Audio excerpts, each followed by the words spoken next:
نحمده ونصلي على رسوله الكريم أما بعد أعوذ بالله من الشيطان الرجيم بسم الله الرحمن الرحيم يا أيها الذين آمنوا إذا نودي للصلاة من يوم الجمعة إلى آخر الآية সম্মানিত সুধী, আল্লাহ তাবারক ওয়া তাআলা আমাদেরকে নেকি অর্জনের জন্য বিশেষভাবে উম্মত মুহাম্মাদীকে নেকি অর্জনের জন্য বিশাল মাঠ খুলে দিয়েছেন, যা দিয়ে আমরা নেকি অর্জন করে অন্য উম্মত থেকে বিশেষভাবে জান্নাতের লাইনে অনেক বেড়ে যেতে পারি। আল্লাহ তাবারক ওয়া তাআলা পূর্বেকার উম্মতদেরকে 500 বছর, 400 বছর, 600 বছর, 1000 বছর, 1500 বছর পর্যন্ত হায়াত দিছে।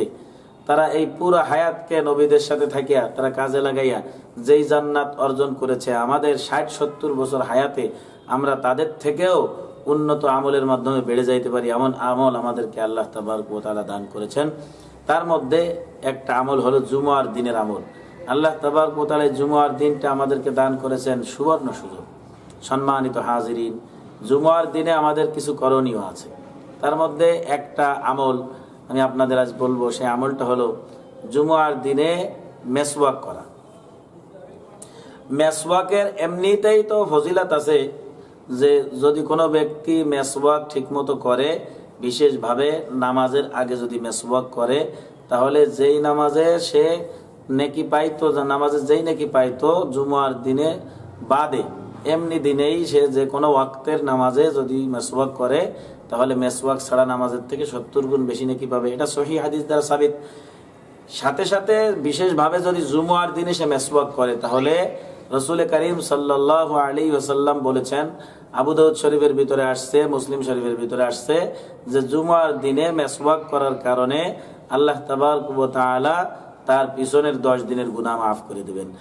এর থেকে বড় আর কি আমল হইতে পারে ভাই? সামান্য একটা আমল, আপনার মেসওয়াক আল্লাহ রসুলের একটা সুন্নাত, জুমার দিনের সুন্নাত। এই সুন্নাত আমল করে আপনি এত বড় নেকির অংশীদার হয়ে যাবেন। কোন কোন উলামা একরাম বলেছেন, বা একটা জয়ীফ হাদিসের ভিতরে এরকমেরও আসছে যে জুমার দিনে মেসওয়াক করা ওয়াজিব সমস্ত মুসলমানের উপরে। এই ওয়াজিবটা অবশ্য একটা ভিন্ন কারণের কারণ হয়েছিল। সেটা হলো মানুষের মুখে দুর্গন্ধ থাকে, জুমার দিন অনেক লোক জমায়েত হয়, এই জমায়েতের ভিতরে অনেক ধরনের লোক উপস্থিত হয়, যদি মুখে দুর্গন্ধ থাকে তাহলে মানুষের কষ্ট হবে। এই কারণে অবশ্য ওয়াজিব পর্যায়ে নেওয়া হয়েছিল।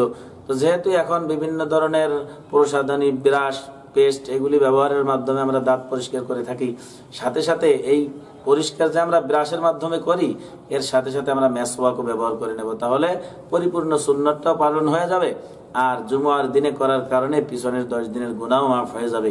আমরা আমলের লাইনে এভাবে অল্প অল্প করে জেনে বুঝে তারপরে আমরা অল্প আমলে অধিক নেকির অধিকারী হই। আল্লাহ তাবারক ওয়া তাআলা আমাদের সকলকে তৌফিক দান করে।